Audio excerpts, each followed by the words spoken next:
Clark County Today is presented by Connell Real Estate. Hire an agent, get a team. Learn more by visiting connellrealestate.com. Hey everyone, and welcome to your Wednesday video update from ClarkCountyToday.com. I'm Chris Brown. We start with breaking news for Clark County students and their parents this afternoon. In a joint news release, all 8 area school districts announced that they are planning to begin the upcoming school year with online-only education. The individual school boards for each district will still need to approve a distance learning plan no later than 2 weeks prior to the start of the school year. Now, the decision comes as Governor Jay Inslee announced on Tuesday he is indefinitely pausing his Safe Start Washington plan amid a continuing rise in COVID-19 cases statewide. The district superintendent said they understand the importance of in-person learning for children, but they must balance the health and safety of both the students and staff.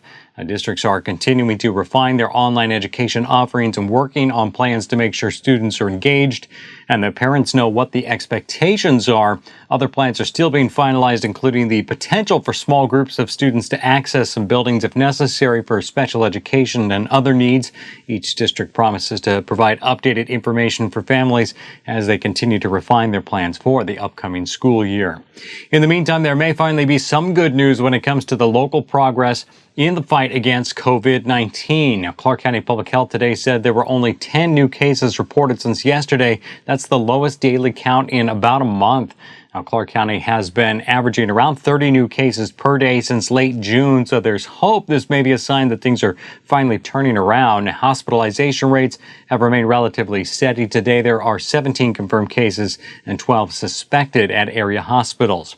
Can't all be good news, though, right? At today's Board of Public Health meeting, Dr. Alan Melnick, the county's public health officer, said he's most concerned about a growing problem with testing supplies facing demand across the country. We're even seeing shipments of testing kits redirected elsewhere, increasing the time for results and potentially delaying how quickly the county can reach new cases and anyone they've been in contact with. Vancouver police are investigating a scary drive-by shooting that happened just before noon yesterday outside the Off-Ramp Sports Bar and Grill in Orchards. Investigators say multiple shots were fired into that business, which is located on Northeast 112th Avenue, just north of Mill Plain. Officers located 48 shell casings of mixed calibers, including a large amount of assault rifle casings. There were people inside the business when the shots were fired through the walls and vehicles in the parking lot. Amazingly, no one was hit or injured. If you are a witness or you have information on what happened, you're asked to call the BPD tip line at 360-487-7399. Well, we're less than a week away from Tuesday's top 2 primary election, and one of the most talked about races on the ballot is for the state Senate seat in the 18th district. Now, today, Clark County Today took another look at the issues the candidates would like voters to focus on when they make their decision.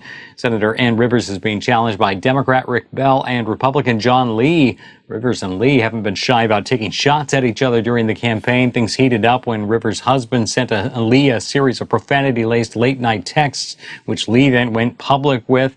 And that prompted his opponent to defend her husband. Then a complaint was filed by Portland-Vancouver Junction Railroad President Eric Temple, alleging that Senator Rivers attempted to pressure him into designating part of a political contribution towards her campaign. Rivers has denied those allegations. Well, if you haven't already filled out your ballot, be sure to check out our full story at ClarkCountyToday.com.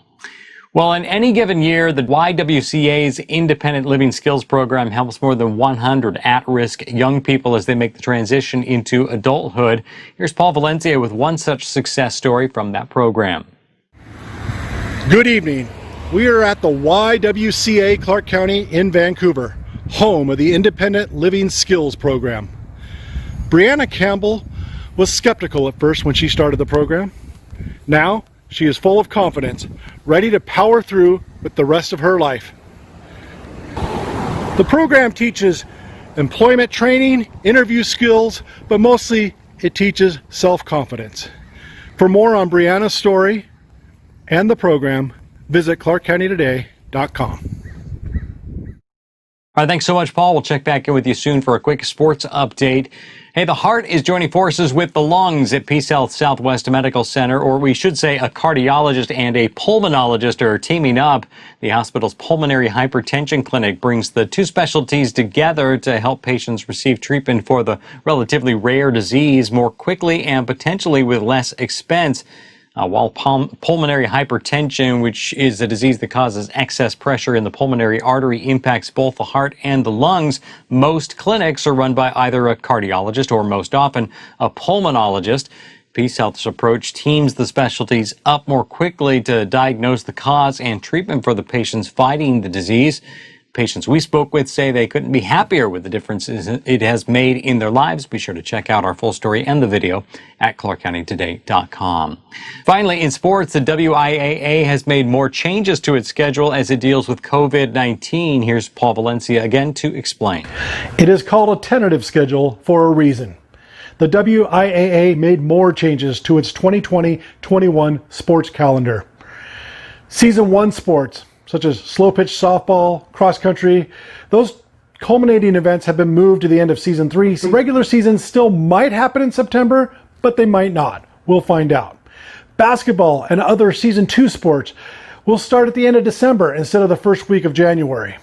Football practice will start a few days earlier too. That will allow football players a chance to get the required number of practices in before the first competition. The WIAA is asking for patience as it tries to maneuver through this pandemic.